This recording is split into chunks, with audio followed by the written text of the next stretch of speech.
Let's go. Fly, Ambrosia.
What we have here.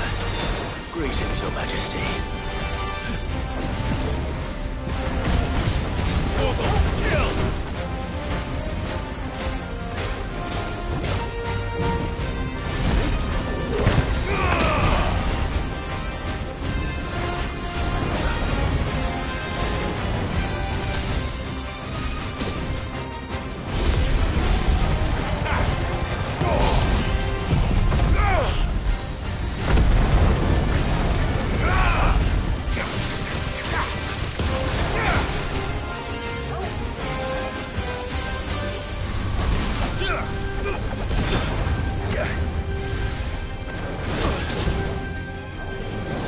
Help me, boy.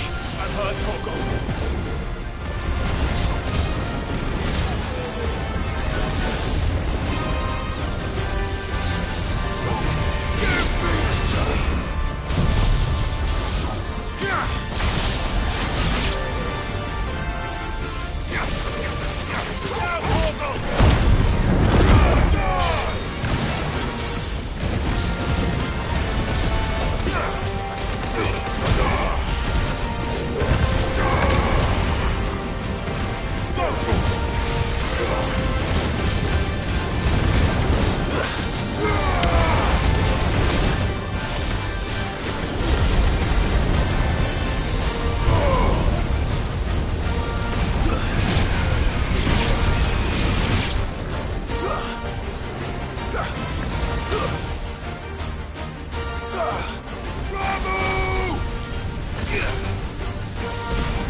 Your reign is over. Now to collect the ash. I should... This looks like the stuff. Let's see if there's any more.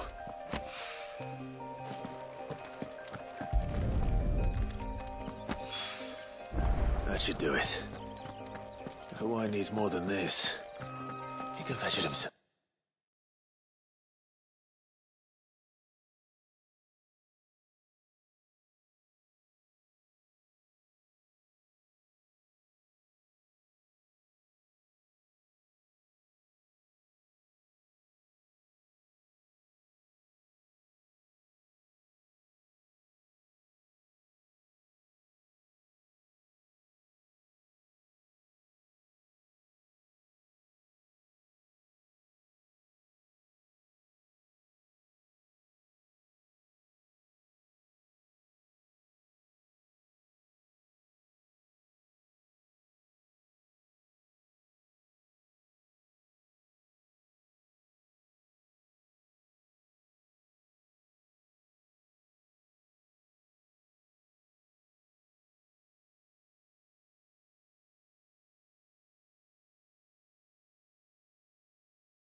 do you need?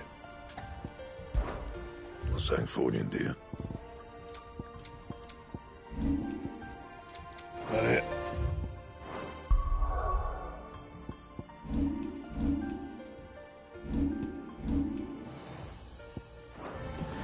Fine. I went up to give some greens to the trucker.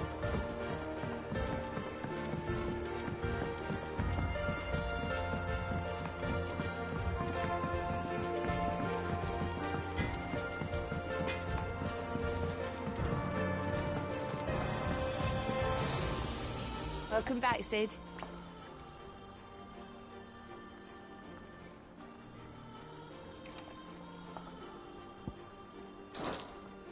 Honestly, Sid, you're too nice for your own good. Do you hear that, ladies and gents? The next round's courtesy of the realm's most benevolent outlaw.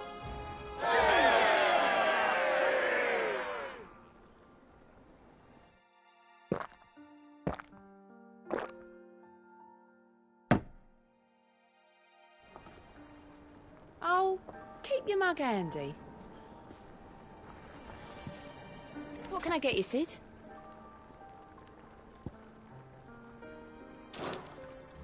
Well, someone's in a good mood. Drink up, you lot. The next round's on Sid.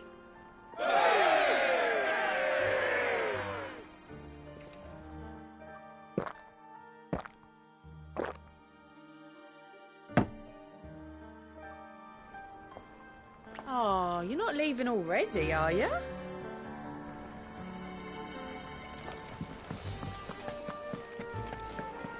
I heard what you told Nan about Kupka. Hopefully all our old friends can rest easy now.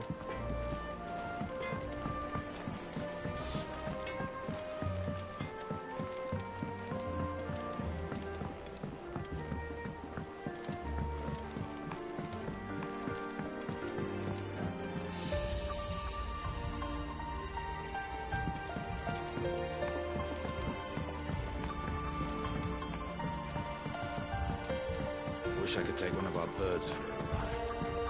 You will, one day. And you'll have to hire.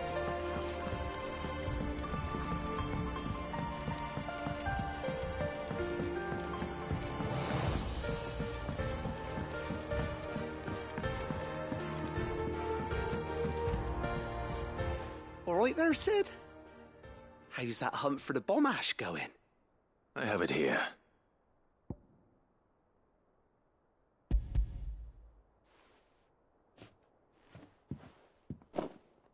That's the stuff. And plenty of it, too. Enough to keep the Olympic bubbling away for a good old while. You're a gent, Sid. Let nothing say otherwise. Right then, let's get this contraption up and running.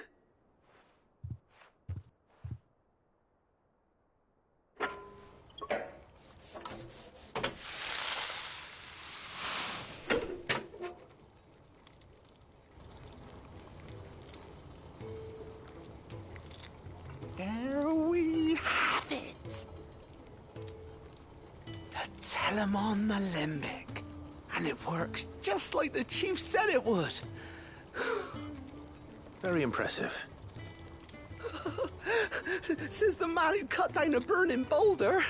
Speaking of which, I still haven't returned the favour. There's no need. The good it will do for the hideaway is reward enough. Don't be silly. Why don't you let me take a look at that bag of yours? The one you keep your potions in. Reckon I could work some magic on that. What kind of magic? Well, we happen to have isolated a substance in our test run of the Alembic that I reckon will make even the toughest leather supple as anything. Thought we might use it to breathe new life into old boots and the like. Save the hideaway a few gil. But I reckon if we slap a bit on your bag, it'll loosen it up enough for you to squeeze in a bottle or two more. Well, it can't hurt to try, I suppose. That's the spirit. Leave it with me. I'll only be a mo.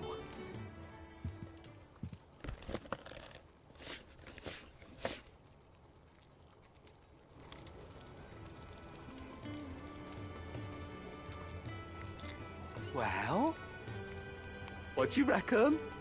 It certainly feels more flexible. Right? Told you. Thank you. I think. No. Thank you for supporting Mid and the rest of us in our endeavours. Without you, we'd never have been able to discover wonders like that stuff I rubbed on your bag. And I'm telling you, there's plenty more where that came from.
I think Mid might need some help.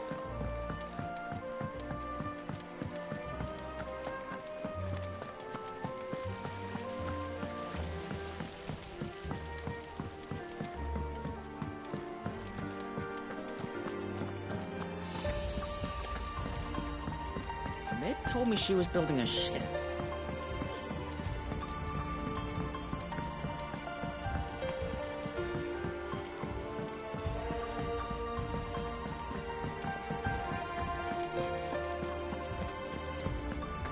He cracked the crystal too?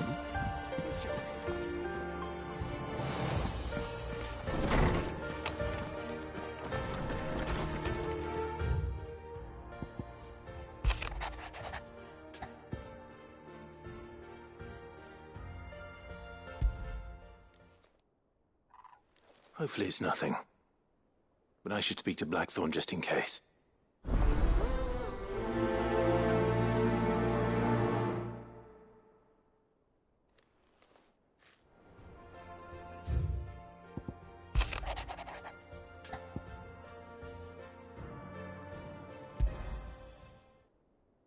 What could be wrong with Torgor? He seemed well enough when I last saw him.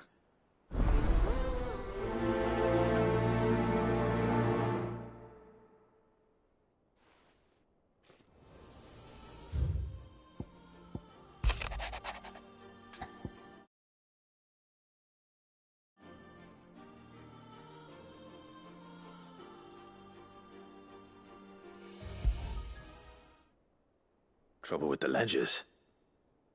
Shouldn't he be asking Otto for help?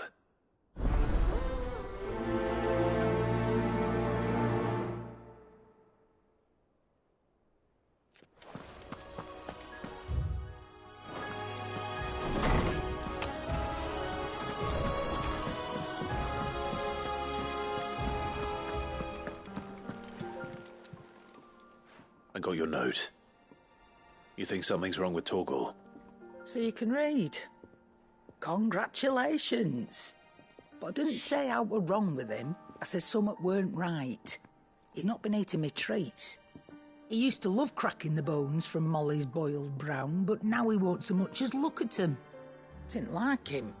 Which is why I'm of a mind that his mind's on something else. You've not been working him too hard, have you? No harder than usual. Is that it, boy? Do you need a rest? What was it you said he was? A frost wolf? That's what the lawsman seems to think. Then maybe this all has something to do with whatever it is that's woken inside him. I suppose things have been different since Rosalith. Perhaps Hippocrates knows something. Instead of everything, you mean? Perhaps.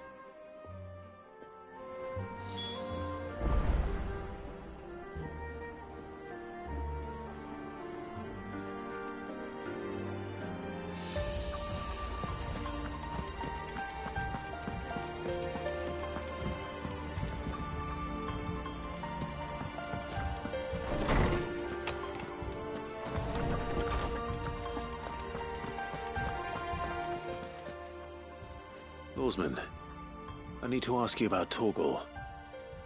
Something's not right with him. He isn't ill, is he? I don't think so. But according to Lady Karen, he seems to have lost his appetite, which is certainly a new development. She says he's hardly been touching his bones of late, and she believes it may have something to do with what happened at Rosalith Castle. I rather think she might be right, though not about his appetite. All canids are instinctively inclined to crack open bones for the rich marrow that resides within, and I see no reason why a frost wolf should be any different. Accordingly, I suspect it is not a lack of appetite that afflicts Torgal, but a surfeit of it. If we assume that his newfound magics require additional nourishment to sustain, it may well be that the bones Lady Karen is accustomed to providing are no longer sufficient. Frost wolves, after all, habitually prey upon far larger animals, whose bones may yield altogether different nutrients. As to where one might find a suitable substitute, some antelopes that graze the meadows of eastern Rosaria have been known to grow to a size more than double that of their lesser cousins. I don't recall ever seeing any that large. And little wonder. The oldest and largest such creatures rarely leave the safety of the highlands for fear of predators. The last elder antelope sighting I recall hearing about took place near Cressida, and that was long before the village was abandoned. Even so, it seems like a good place to start. Good hunting, Clive.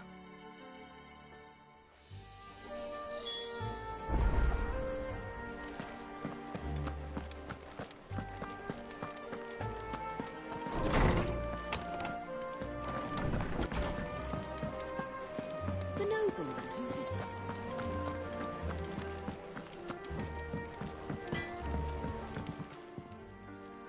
Blackthorn, do you have a moment? Not really, no. This won't take long. I just wanted to ask how you're getting on. August was worried about you, and you might still be doubting your craft, even after learning the trick of that cuirass. Is there something else weighing on your mind? Perhaps sharing your thoughts might help. That bastard's like a dog with a bone. Still, you've got a keen eye, I'll give him that. He's just, well, Karen showed me something. Something I've never seen before. And that was? A sword. An odd-looking thing with a single-edged blade. The metal itself wasn't anything to write home about, but fuck me. The edge on it. You could slice a man clean in two with a weapon like that, and he'd be halfway home before he even realised he'd been cut. So that's what's troubling you. No. Not troubling me exactly. More distracting. Can't stop thinking, how do you get an edge that sharp? It's driving me mad. And if you knew how to do it, we could arm the curse breakers with even better blades. That's about the size of it, yeah. I'll see what I can find out. Sharper swords are always welcome. And we can't have our master blacksmith being distracted. You're a soft touch, you know that. But I can't say I'm not grateful for it. Good luck, eh? Thank you. Let's see what Karen knows about this sword.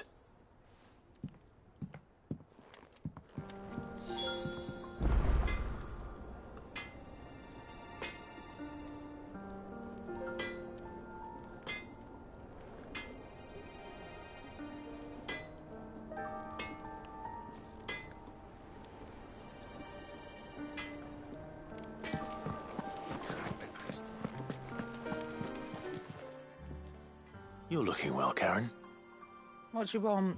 Out with it. I want to know about the sword you showed Blackthorn. Single-edged and extremely sharp. Running around after him again, are you? I suppose I am, yes. But I need to help him find out how to work an edge like that. It's driving him to distraction.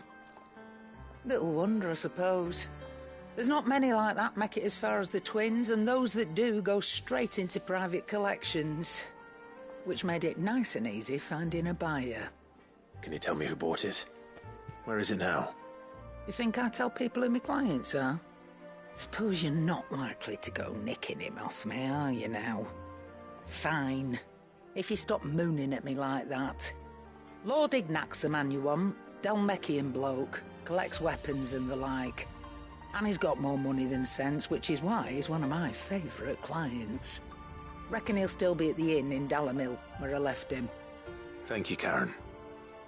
Oh, and he's a touch eccentric, if you take my meaning. I appreciate the warning.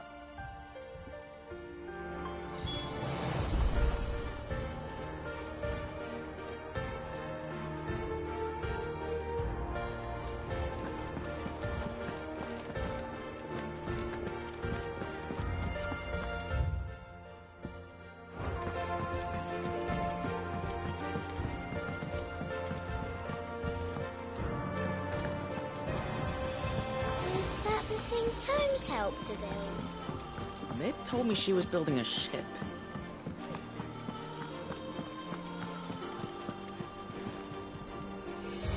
Clive, did you get my letter? That's why I'm here. Shh. Otto won't be listening. Is this better? A little. Listen. I've some bad news.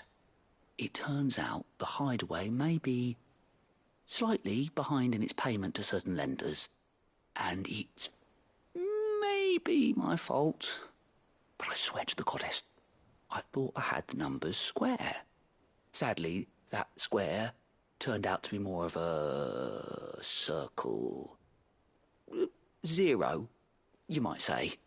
I can straighten it out, I swear, but it's going to take some time, and I'm going to need help keeping it from Otto. Bit late for that, I'd say. There you are! What a surprise! So let me get this straight. You forget to pay our lenders what they're due, and instead of coming straight to me, you get Clive to come to you. And I hope he'll dig you out of the hole you've dug for yourself. Clive, the man in charge of the place you've been cheerfully trying to bankrupt. And you thought this was a cunning plan. Why? Well, who needs paying? Oh, just Martha. And the dame. And, well, Lady Karen. But only 500 talents. We owe 3 of our most trusted friends 5 million gil. Each. 5 million each. They lent us the bulk of the money we used to rebuild the hideaway, you see, and, well, I must have made some sort of oversight. Those ledgers were my responsibility, and it was my decision to entrust them to you. This is my fault. Do we have that much to hand? I can always ask my uncle. No, we don't. And no, you won't. We've lightened Lord Rosfield's purse enough. After the king's ransom we had off him, he deserves better than to see our begging bowl. Besides, we'll need to learn to stand on our own if we're going to make this work. All right. But that doesn't mean you have to shoulder the burden yourself. Is there anything I can do to help? There might be. How'd you fancy taking these to Martha and the dame? Rocks. Rocks, he says. Worth 1,000 talents apiece, these are. A little something Sid and I set aside for when times got lean. And I reckon 15 million in overdue debt probably qualifies. I just hope our associates' eyes are a bit more discerning than yours. I'm sure there will be. Should be me making the rounds, really. But you know how it is with this place. Orders to bark, arses to wipe, and all that. I know. Which is why I don't mind going in your place. Go. Do you know why I only gave Master Clive here 2 star rubies? Because you'd rather Lady Karen killed me. Because I'd rather Lady Karen killed you. Yes. Well, I suppose this is goodbye then. Don't worry. I'm sure Karen will understand. Really? Do you think so? No, I don't.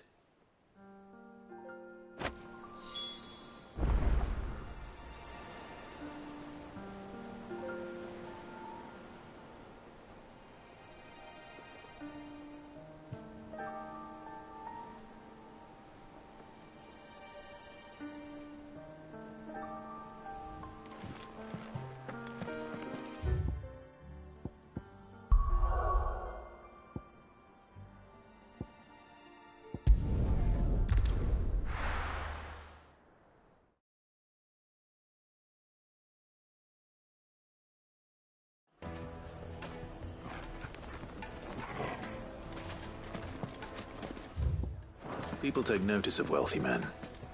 Shouldn't be too hard to track down Karen's collector. They're saying Drake's fang is gone. The whole mother crystal. Back again, are you? What are we going to do? Any more trouble and you'll be barred for life. However deep your friends are. Welcome. If you're hoping for a bed, I'm afraid you'll have to look elsewhere. One of our wealthier patrons has purchased the use of every room, hoping to keep out the riffraff, as he puts it.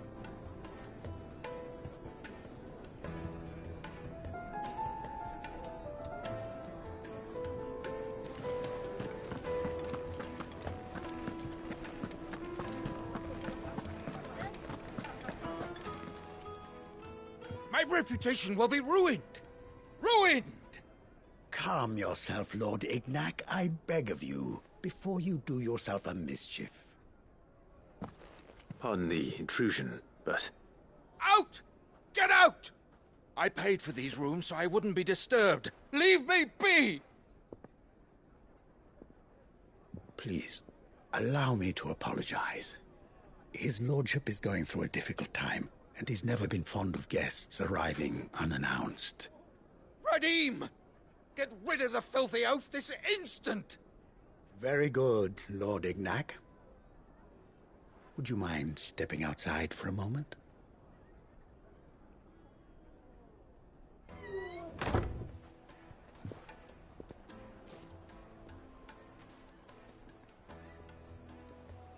I'm sorry if I've caused you any trouble. That? No. That's just how his lordship is. Though the morning's events have left him somewhat fractious. He has been dispossessed of his luggage, you see. The thieves also made away with a considerable amount of coin. Coin the innkeeper will soon be keen to collect. I don't suppose a certain blade was among the stolen items. A single-edged sword. It was purchased from a merchant friend of mine. Ah, you know Lady Karen. Yes, I'm afraid it was. Then I'll retrieve Lord Ignac's luggage. But I have one condition. You have but to state it. You are welcome to anything that is within my power to grant. I want an audience with Lord Ignac. A few minutes should be enough.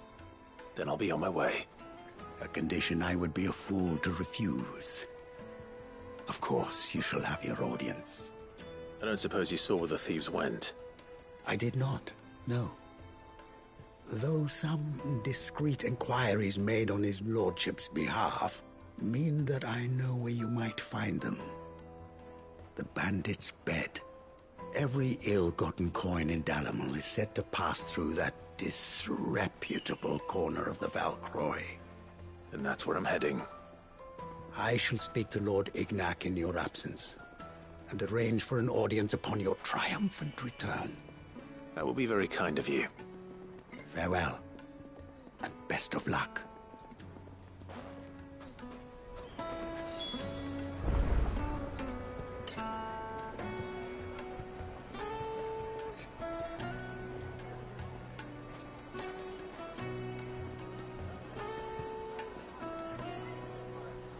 It's a wonder the Republic tolerates the existence of the bandit's bed. You would have thought a few dozen good men might put an end to the problem. Then again, what commander would want to march his troop into the Velcroy?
Run like the wind.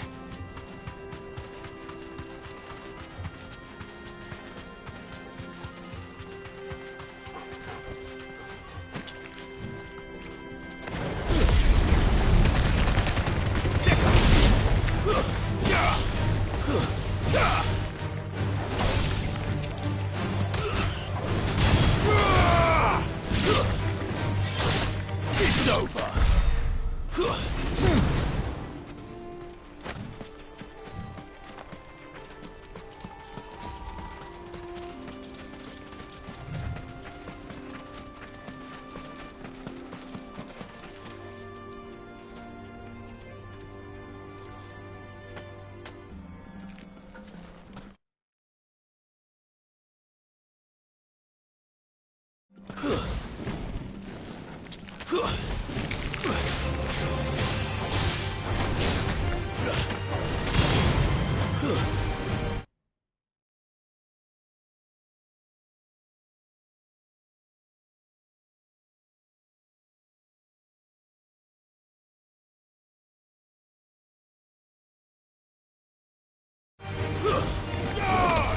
This one.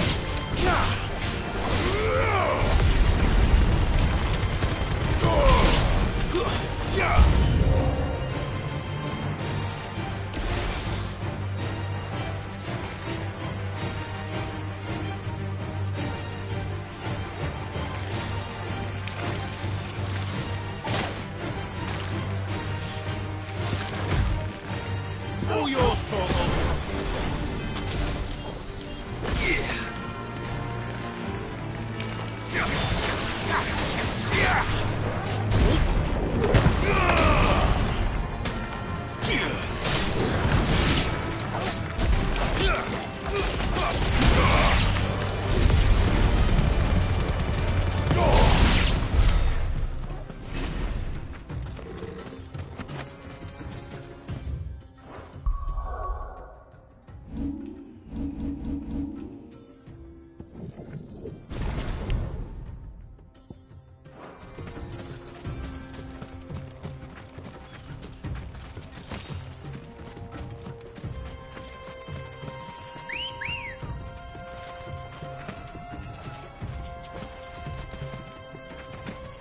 Ready, go?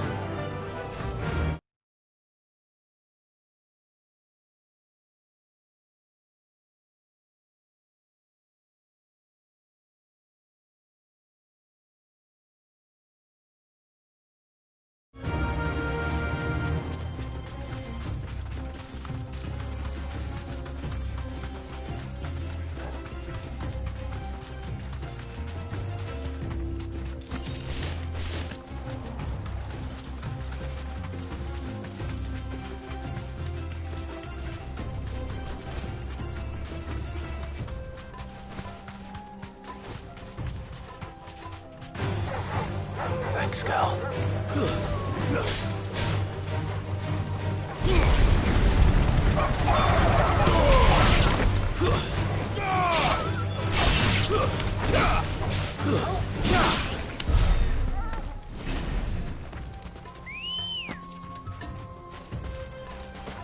Come on. Run like the wind.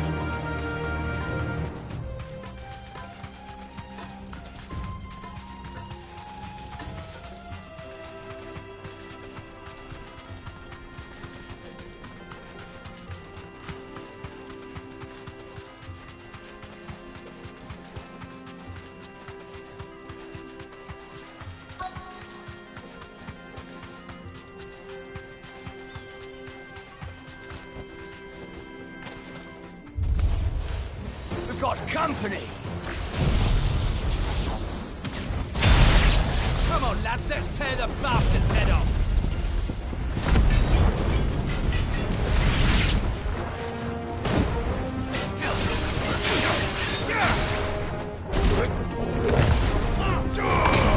Too slow.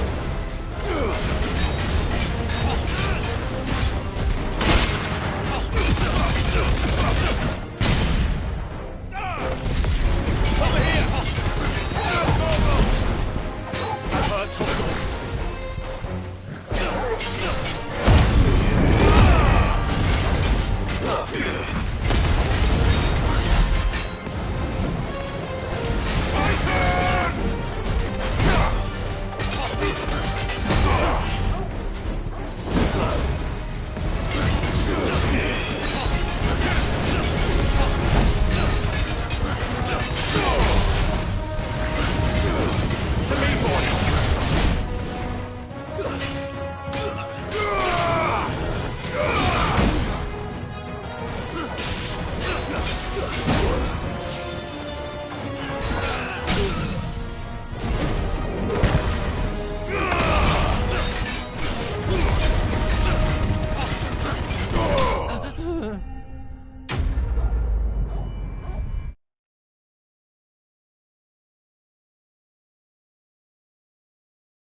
This must be Ignac's luggage. Nothing seems to be damaged. All right. Let's get it back to Dalamil.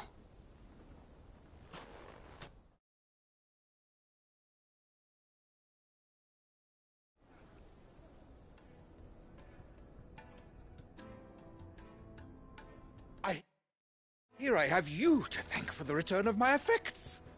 What shall I call you, my good man? Wyvern. Glad to make your acquaintance. A formidable name indeed. Well, Wyvern, I appear to be in your debt. Redeem here tells me you wished for an audience.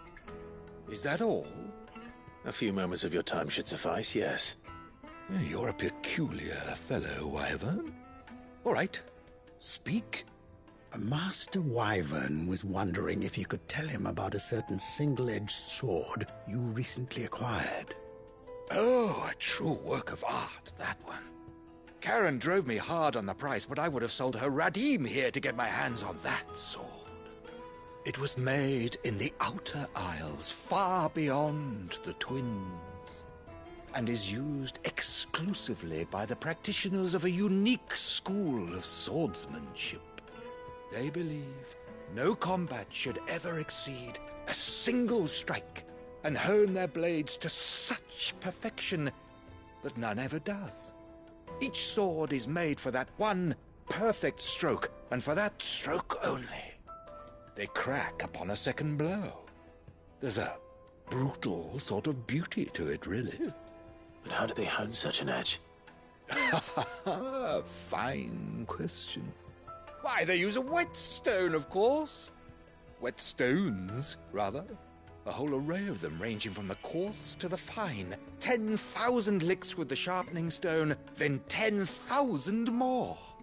But it is the final stone which lends the blade its legendary sharpness. A mineral quite foreign to this great realm of ours. And that is the key.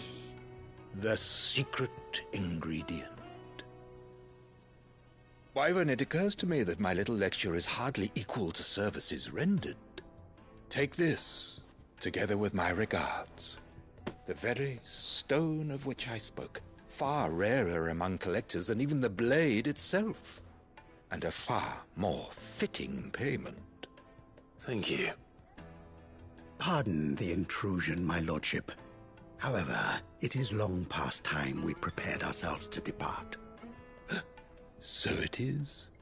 I am locked in bitter competition with a rival collector of curiosities.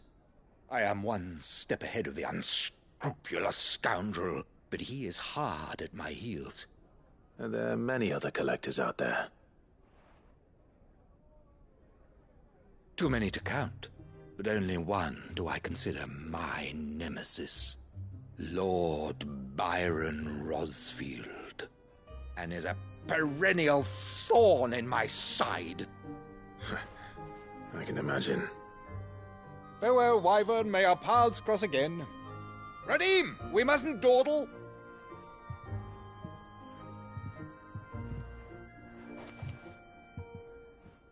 I think his lordship is rather taken with you, Master Wyvern.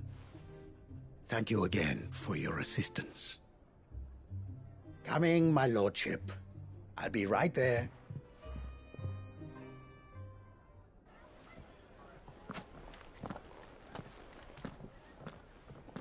Trust Uncle Byron to find such an interesting rival.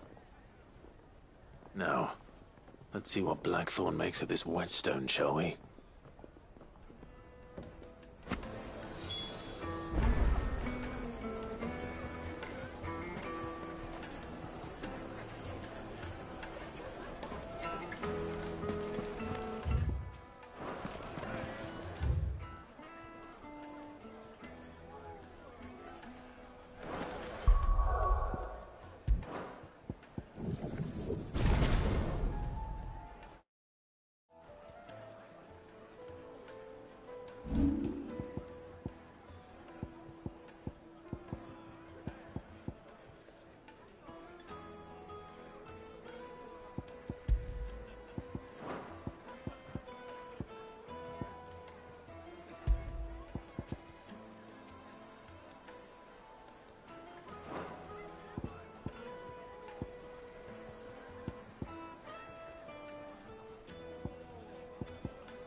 alive! We weren't expecting you.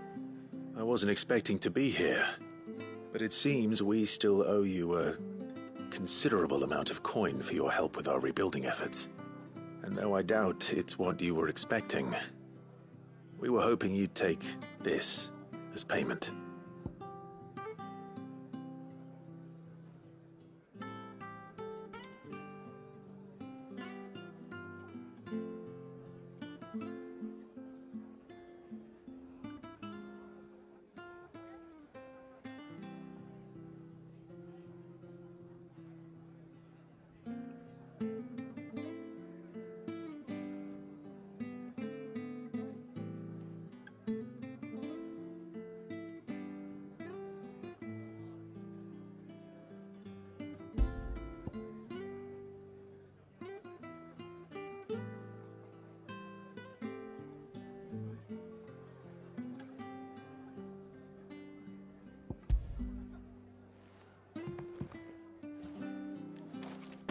A star, Ruby?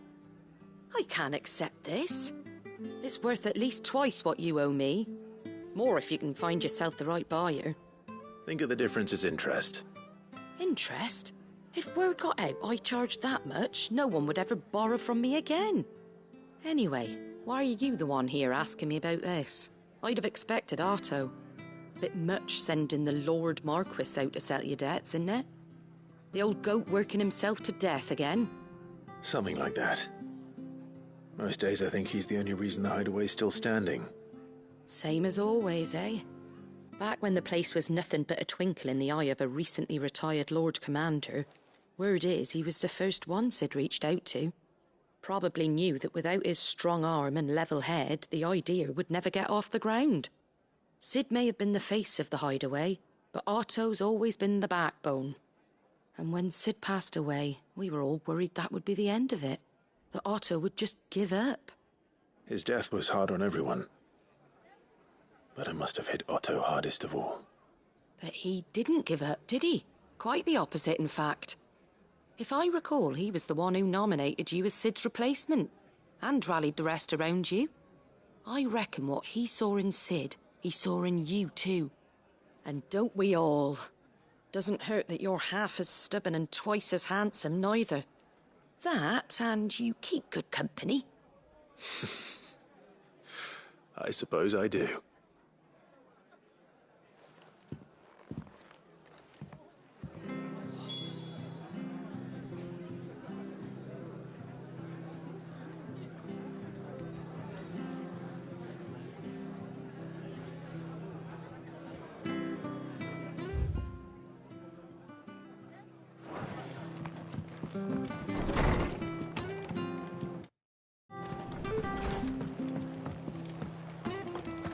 Stay sharp.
faster!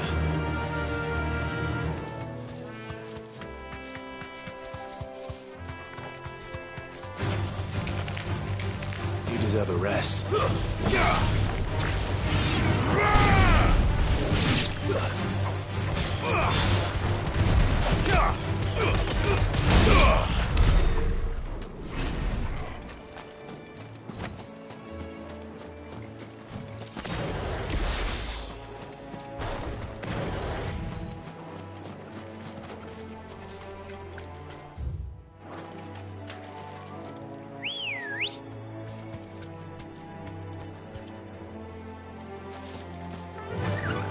Run like the wind.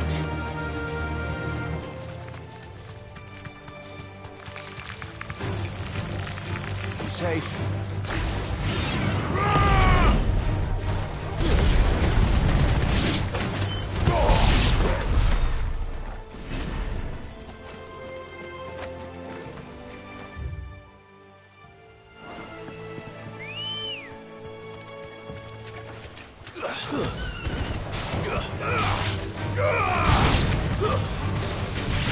It's over.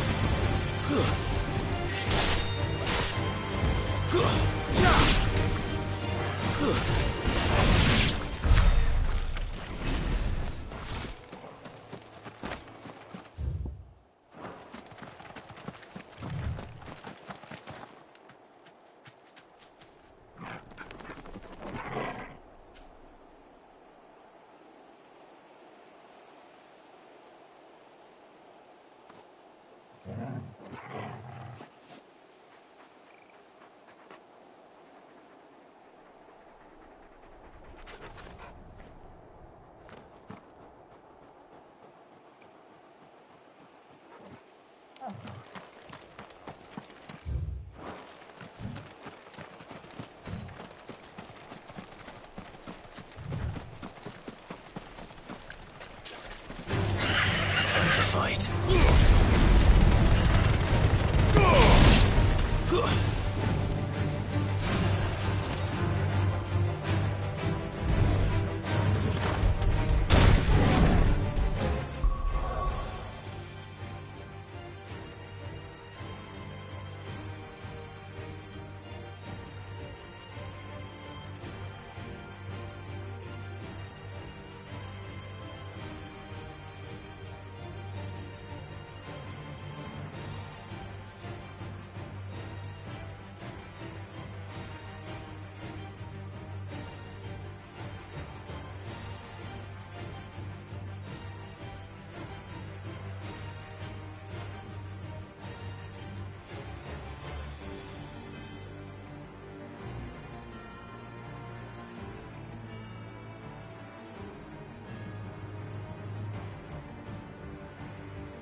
certainly quiet.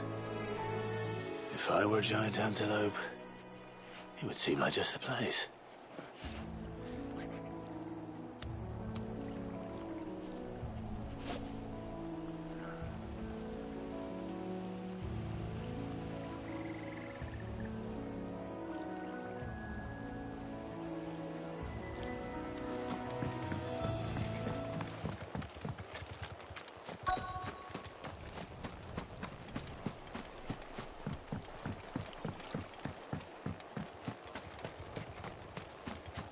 I doubt we'll find one bigger than that.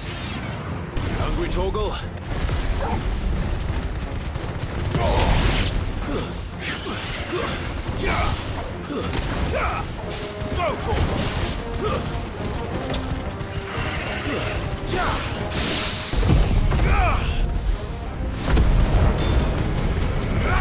All yours, Torgal!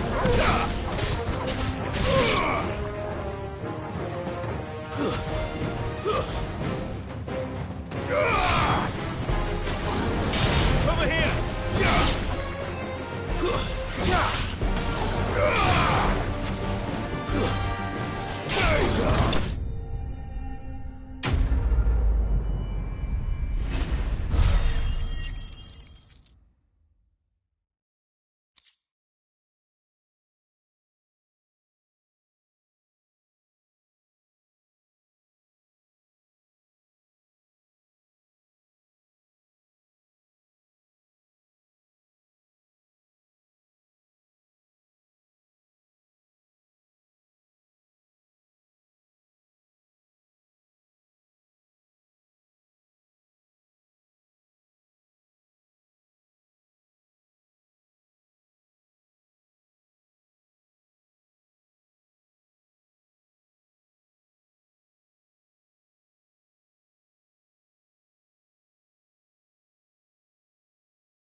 Now,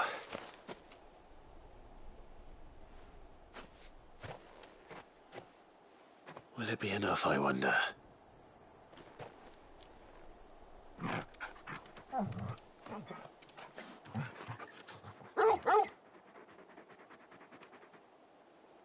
I say that answers my question, which means we owe the lawsmen our thanks. You're just a big puppy, aren't you? A very big puppy.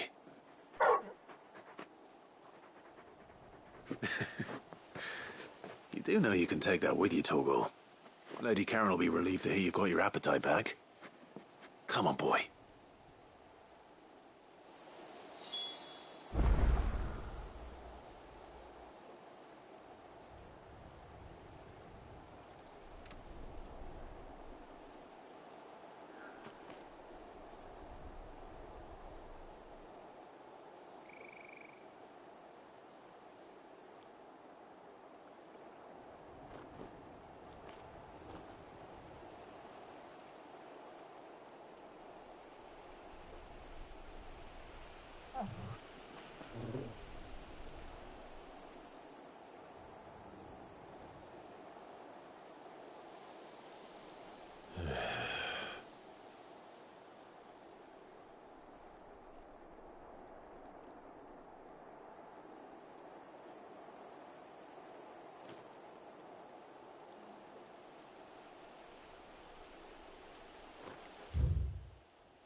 There's talk that the Glassgate flood has finally spread to the worm. Mean half of Oriflamme's under reef.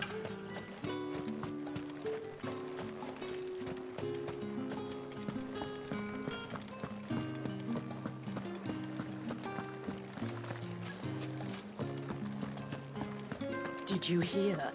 The gates to heaven.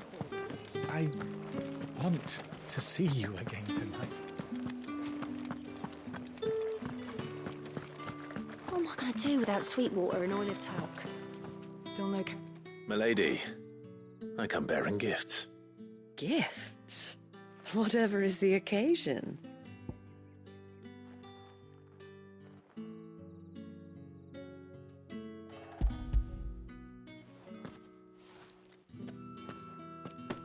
Oh my. Clive, you really have outdone yourself. Otto asked me to give it to you. To settle the Hideaway's debt with the Veil. And to compensate you for the time it took us to do so. You disappoint me, Clive. I thought you might finally be warming to me.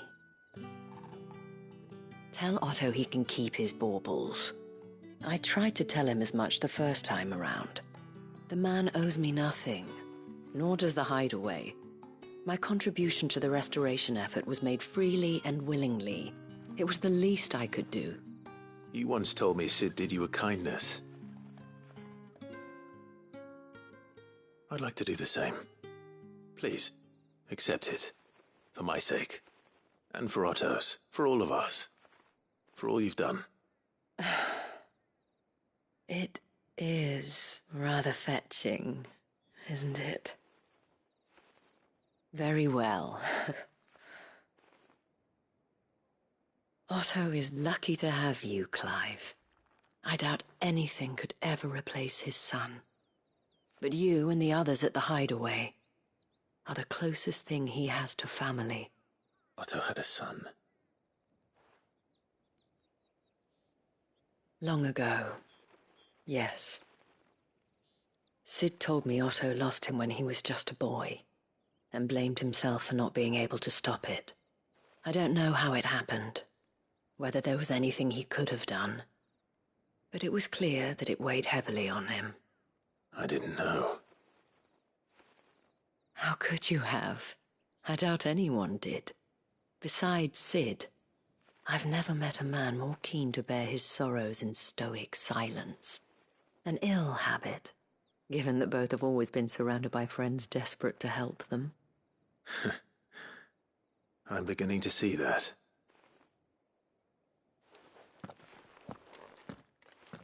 Go will want to know the stones were delivered. If he's still with us.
I noticed you and Torgal had gone off somewhere.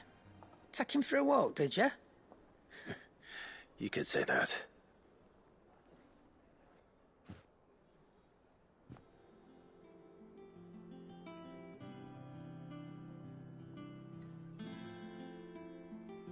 So, Molly's leftovers weren't good enough, eh?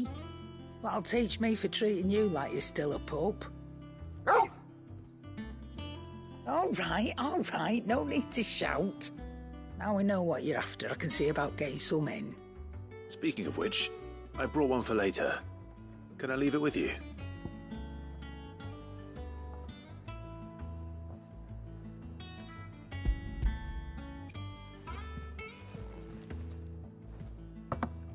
You can, aye. I'm nice like that. In return, you can thank Tomes for me. The bloody know-it-all. I was just on my way to see him.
Sorry for the wait, but hopefully you'll agree it was worth it.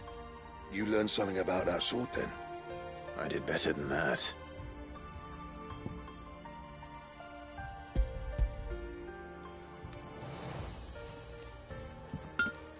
A whetstone? Yes. But not one you'll find anywhere in Valisthea.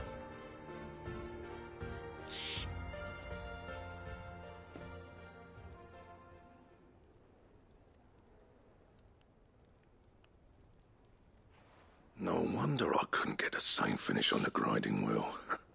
One hit and all done, eh? Might not be so bad if all you ever fought were duels. Good luck on the battlefield. Your second opponent would be your last, no matter how good you were. Even so, is there some way it could be used to give the Curse Breakers an edge? I think so, yeah. With this whetstone and the right kind of steel, I could probably even make a twin of the blade that rattled me. But there'd be no replacing this little rock once I worn it down to a sliver. I reckon we get a dozen swords from it, if that. Swords that the Curse Breakers wouldn't know how to wield properly, and that would see them through a single fire piece. Nah, no point trying to copy that thing. Be about as much use as a wax anvil. But finishing our blades with a whetstone this fine, now that's something to consider. And what's finer than fallen masonry, eh? Or more hard-wearing, for that matter. Just imagine it. Good Valisthean steel with an edge as sharp as any found in the Outer Isles. I won't make a copy, nah. I'll make something much better. I'm sure the Curse Breakers will be delighted.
Just don't push yourself too hard. Don't you worry about me, Sunshine. I've been working day and night since I was half your age, and I'll still be here when you're long gone. Hey, thanks, Clive. I mean it. I owe you one, August too. It's good to know someone's looking out for me. You'll be happy to hear you said that. And I'll see that my debt to you's paid. First new blade I make's got your name on it. You come and find me when you've got the materials. All right. I will.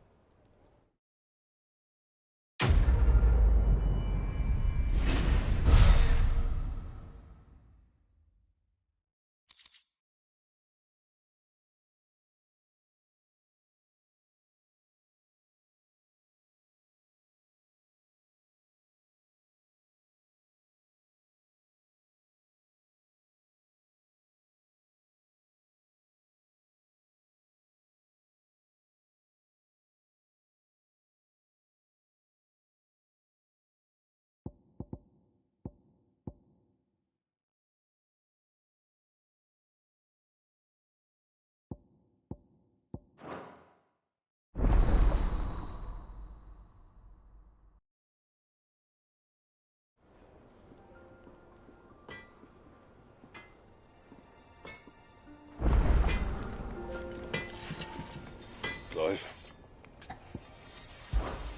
What do you want?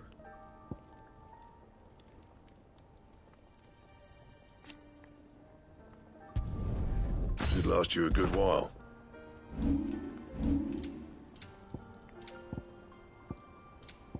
That it? Fine.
I heard what you told Nan about Kupka.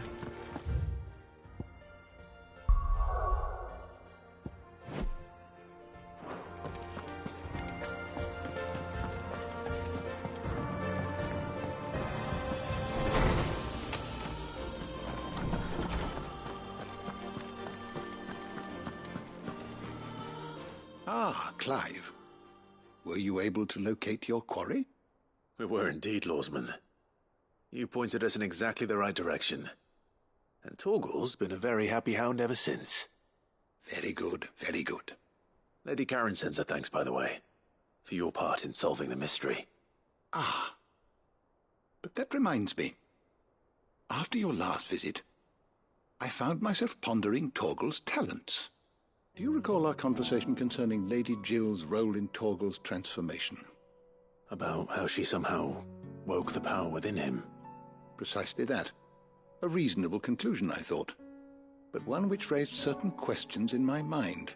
You see, the Fenrir of legend served Shiva and Shiva alone, and while the powers attributed to him are certainly impressive, the records imply they are somewhat different in nature to those you described Torgal as having used.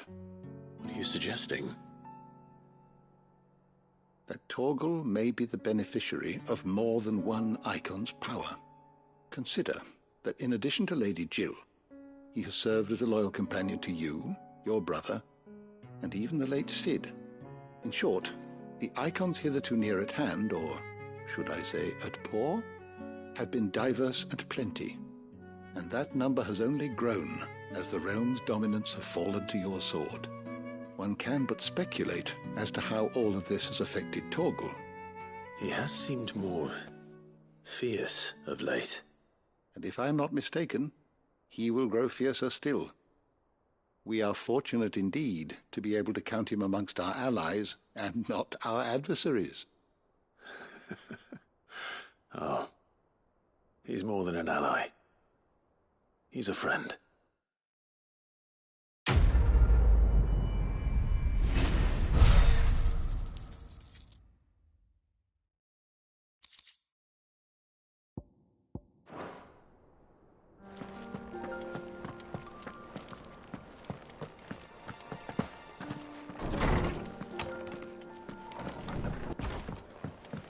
Oh, I'm never...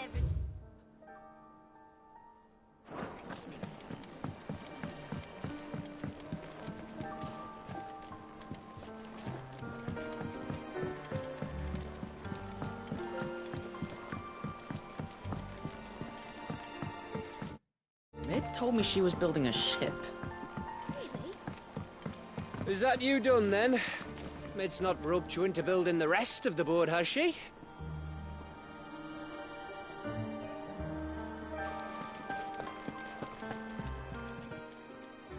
How may I help you today, Clive?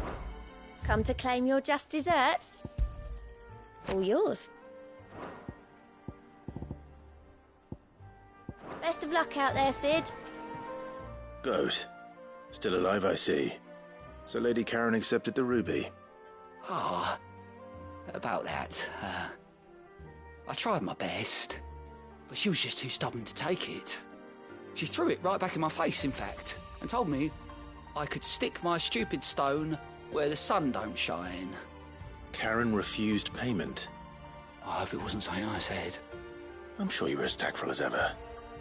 Let me see what I can do. Oh, wonderful. I hope you have better luck than I did.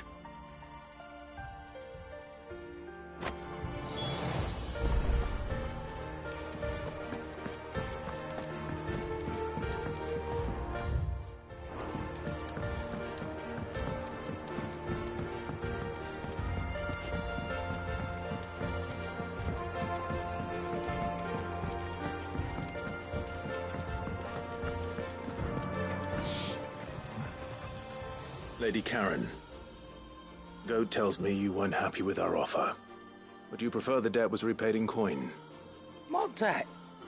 I don't recall lending any of you like me hard-earned gil. I may have tossed a talent or two in the Hideaway's coffers, but those were donations, and you can hardly call it charity if you go asking for it back. Of course not. But one good turn deserves another. And our circumstances have changed. Surely you wouldn't shun the gratitude of a pauper who happened to have become a prince. Oh, so you're a prince now, are you? Fine. But I'm selling it and taking what I'm owed, then you're getting the rest whether you like it or not.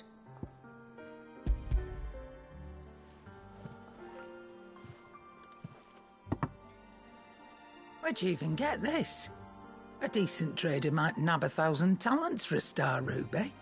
A canny one, meanwhile, might claim it were nicked from the belt of Sid the Outlaw himself and ask twice as much.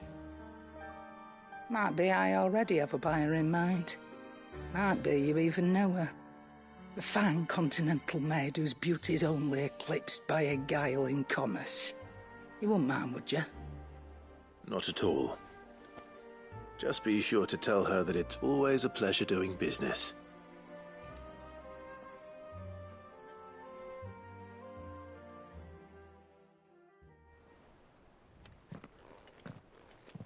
I hear you ended up delivering all 3 stones. Thanks to this lump. I sometimes wonder what I pay you for. Speaking of which, I still haven't been paid last month's wages. Oh, so you remember what's owed to you, then? Get your ass behind that disc of yours and don't get up before those ledgers are square. Right away.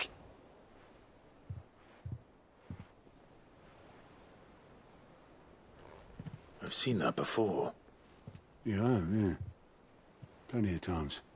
It was the only goblet Sid ever used, either out of habit, or because the filthy sod couldn't be bothered to find a clean one. I knew so little about him. Like most people. Martha and the Dame both seem to have fond memories of him. Huh. I bet they do. How long did you know Sid before he... Before he died? 20 summers, give or take.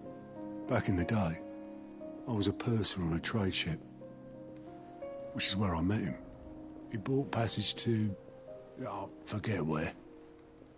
But having nothing better to do on the long nights, we set up drinking island rum till the morning bell dragged me back to my duties. Quit my post not long after that, on account of making a fine maiden's belly fat. But me and Sid stayed close, promising we'd one day sail the seas again. That was before fate stepped in and said she was having none of it. The magic woke inside my son soon after his first name day, and there was no hiding his knack. Couldn't you and your family have... My family were the ones who summoned the constable, wanted the monster taken away. I couldn't turn my back on him, forget what I felt, and I couldn't for the life of me understand how they could. Luckily, Sid was of the same mind as me. It was him who stood beside me when all I wanted was to tear the whole world down. Him who cried for me when I had no tears left of my own.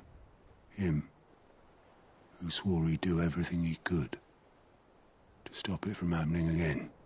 And he was true to his word, too. Left the Royal Army once and for all. His ranks, his ribbons, gone. Just like that.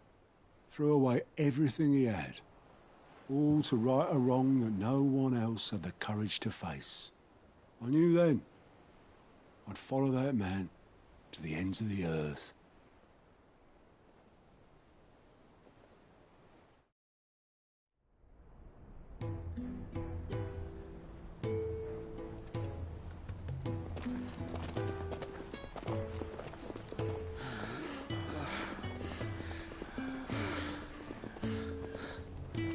He was always too clever for his own good, was Sid.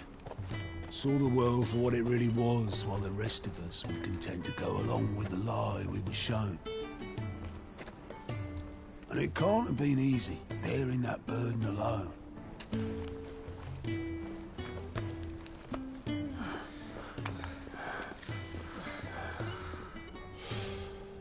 But he didn't let it stop him. He never lost faith in what he believed was right. And that gave us faith in him. Faith he'd steer us true. So I swore to myself that I'd always be right behind him, ready to catch the stubborn sod, if ever he should fall.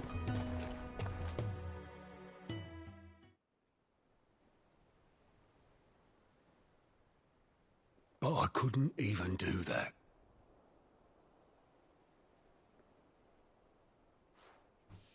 Ignore me. Just the ramblings of a tired old man. Leave that lot. I'll tidy it up in a bit.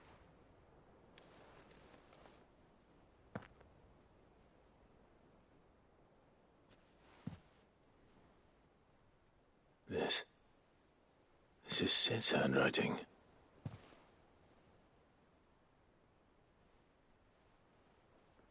Dear Otto. I may be drunk, but I wanted you to know this place would be fucked without you. Love you, you grumpy old sod.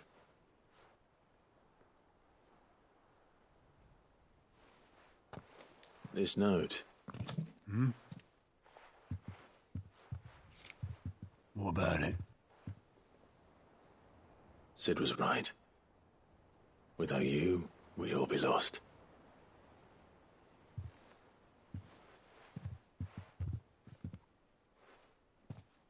He should have bloody well said so then. Just once. Before he went. But then, why would he? Him, or anyone? I'd only have told him to piss off.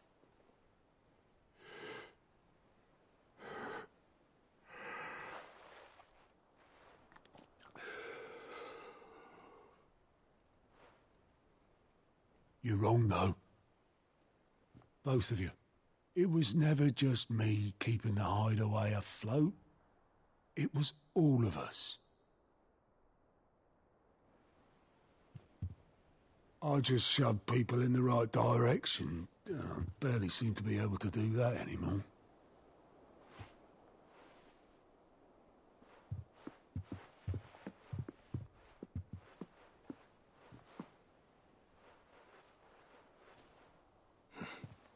Would you rather go at the helm? Well, maybe I've got a few more years left in me. I'm going to hold you to that, Otto. Before you go, Sid would have wanted you to have this. But that's... This'll do me just fine.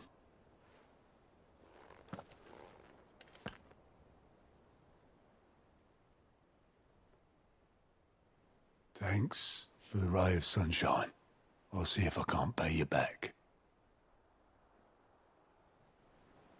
Already have.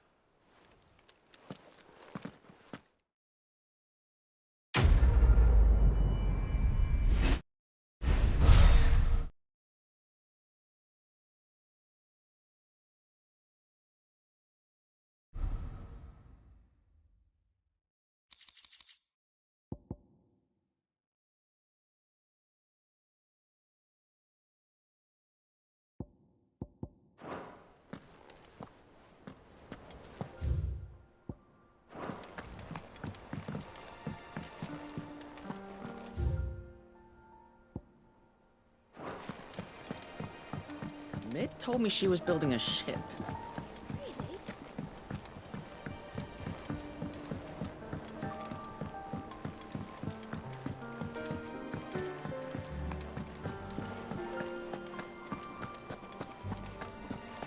He cracked the crystal too.